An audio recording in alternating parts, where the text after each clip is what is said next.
धीरज घेते, प्रदीप उपाध्ये पटकन या लोकांनी यावं आणि स्वागत घ्यावं. त्याचप्रमाणे सन्माननीय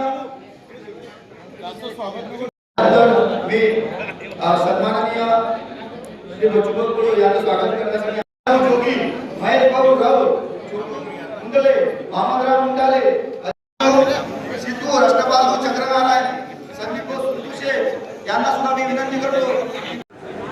हा आता ही शेतकरी शेतमजूर हक्क परिषद आहे. सगळ्या संयुक्त संघटना मिळून आहे. आपापल्या ठिकाणी प्रत्येक संघटना प्रचार सभा करत आहे. संयुक्त सभासुद्धा 18-19ला विदर्भात होणार आहे आणि त्याची सुरुवात आम्ही आता केली आहे आणि 28 तारीख आमचं लक्ष आहे. 28 ऑक्टोंबरला आम्ही सरळ मुंबईच्या दिशेनं रवाना होईल आणि कर्जमाफी आणि हमी भावाशिवाय आम्ही काही परतणार नाही. मेंढपाळ असेल, मच्छीमार असेल, दिव्यांग बांधव असेल, सगळ्यांचे विषय जे मुख्यमंत्र्याकडे बैठक झाली त्या इतिवृत्तामध्ये सगळ्या गोष्टी हो म्हटल्या. एक बैठक मुख्यमंत्र्याकडे झाली, दुसरी बावनकुळे साहेबांना घेतली, पण त्याच्यानंतर कुठल्याही अंमलबजावणी झाली नाही. साधा समितीचा अध्यक्षही अजूनपर्यंत नेमला नाही.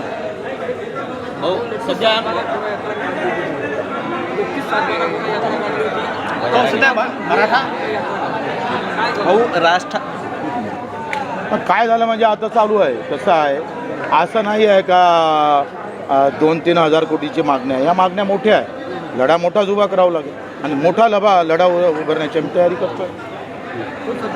मनोज जरांगे यांचं आंदोलन सुरू आहे. त्या संदर्भात आता टीका होते. राज ठाकरेंनी सुद्धा टीका केलेली आहे की याला जबाबदार शिंदे आहेत. याच्या आधी त्यांनी मुंबईच्या विषयपर्यंत आले होते, पण तिथे का नाही पोहोचले? जरांगे मुंबईत आले, त्याचे जबाबदार शिंदे आहेत असं त्यांचं म्हणणं आहे. हां, मला असं वाटते का हे सगळं याच्याबद्दलचं कौशल्य मुख्यमंत्र्याचं आहे. त्यांनी दाखवलं पाहिजे. ते राज्याचे प्रमुख आहे. एखादं आंदोलन कसं हाताळायचं, कशा पद्धतीनं समोर जायचं, हे त्या मुख्यमंत्र्याचं काम असतं ना. तोडगा निघेल का सर? मला असं वाटते का आमची ही शेतकऱ्याची लढाई आहे. शेतकऱ्याच्या लढाईमध्ये कुठल्याही जातीपाती धर्माचा उल्लेख न करता ही लढाई मजबूत होणं गरजेचं आहे. आज जर या सगळ्या संदर्भात बोललो तर माझा सगळ्याच भागातल्या सगळ्याच जातीतला शेतकरी आहे. त्याच्यावर या आंदोलनावर काही परिणाम होऊ नये याचाही आम्ही प्रयत्न करतो आहे. आखरी माझं असं मत आहे का कुठलंही आंदोलन असो, ओबीसीचं असू दे का मराठ्यांचं असू दे का दलितांचं असू दे, हे सगळं जे काही असेल त्याला कसं हाताळायचं, त्याला कशा पद्धतीनं समोर जायचं, ते आंदोलक म्हणून दुश्मन समजू नये. ते आखरी आंदोलक आपल्या मागणीसाठी येत असतं. प्रत्येकांच्या वेगवेगळ्या मागणी असते. तर तुम्ही तिथले हॉटेलं बंद करून टाकले, तुम्ही तिथं चहा पाण्याची व्यवस्था केली नाही, तर हे मोगलशाही झाली ना. तुम्हाला व्यवस्थित हाताळा, सगळ्या सुविधा देऊन हाताळा.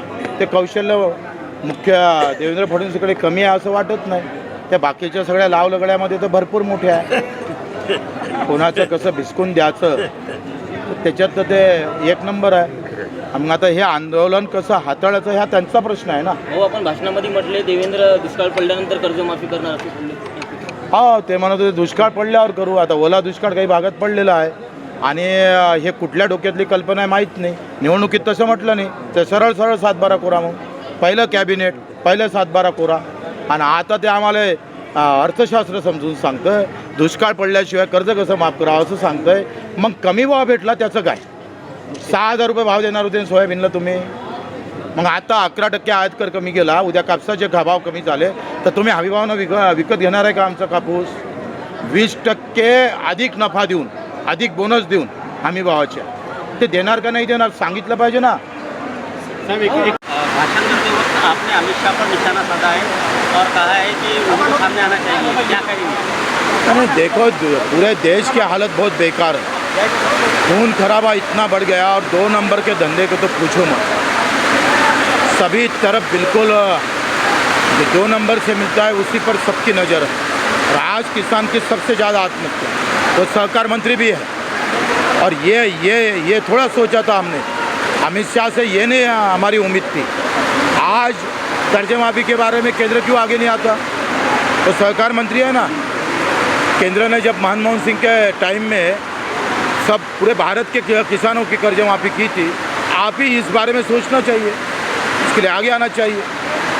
देखो, अगर कोई हिंदू मुस्लिम और हिंदू मर के मरा तो फिर हिंदू होता है, और इनके धोरण के नीतियों के कारण मरा है तो वो हिंदू नहीं होता है.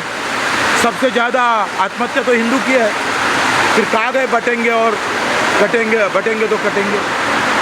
मर रहा है तो किसान ना, और ज़्यादातर हिंदू ही किसान मर रहा है। कहाँ गए भाजपा वाले? अभी जो आत्महत्या हो रही है हर दिन 10-12 आत्महत्या होती है, इसमें कौन है ज़्यादा? तो सरकार तो तुम्हारी है ना, तुमने तो बात रखी थी ना कटेंगे तो बटेंगे, अब कहाँ गया? तुम्हारे सरकार में कट रहा है हमारा किसान, और हिंदू का सब किसान ज़्यादा कट रहा है। तुम्हारा हिंदू तो है तो बताओ यहाँ, अगर है आपके मर्दांगी तो आपने इसमें। दूसरा विषय, जरांगे पाटिल का अनशन चल रहा है मुंबई में, उसे कैसे देखते हो आप? देखो सीएम है, बड़ा चतुर सीएम है, तो उन्होंने उस तरह से उनका कौशल्य दिखाना चाहिए। इस टाइम कोई आंदोलन को किस तरह से आगे जाना चाहिए, किस तरह से उनकी मांग पूरी करना चाहिए, उनका कौशल्य है। दूसरी तरफ संजय राउत और राज ठाकरे बता रहे हैं कि ये जो आंदोलन है इसके पीछे का चेहरा जो है एकनाथ शिंदे है, उसे कैसे देखते हो आप? देखो, मैं उस भानगढ़ में गिरना नहीं चाहता हूँ। मैं किसान के लिए आया हूँ, किसान मजदूर के लिए आया हूँ, दिव्यांग के लिए आया हूँ, मेंढपाल के लिए आया हूँ, हमारे मच्छीमार के लिए आया हूँ। उसके बारे में पूछो ना यार, बहुत सार उससे ज़्यादा सवाल तो यहाँ है। अभी बारिश आ गए, मर गया ना किसान। जाओ थोड़ा खेत में जाओ, देखो, बताओ थोड़ा कितना नुकसान हुआ। तो कितने किसान आपके साथ होंगे 28 को मुंबई? देखेंगे वो, आप जितना बताएंगे उतने ज़्यादा होंगे। आप बताएंगे तो आएंगे कहाँ से?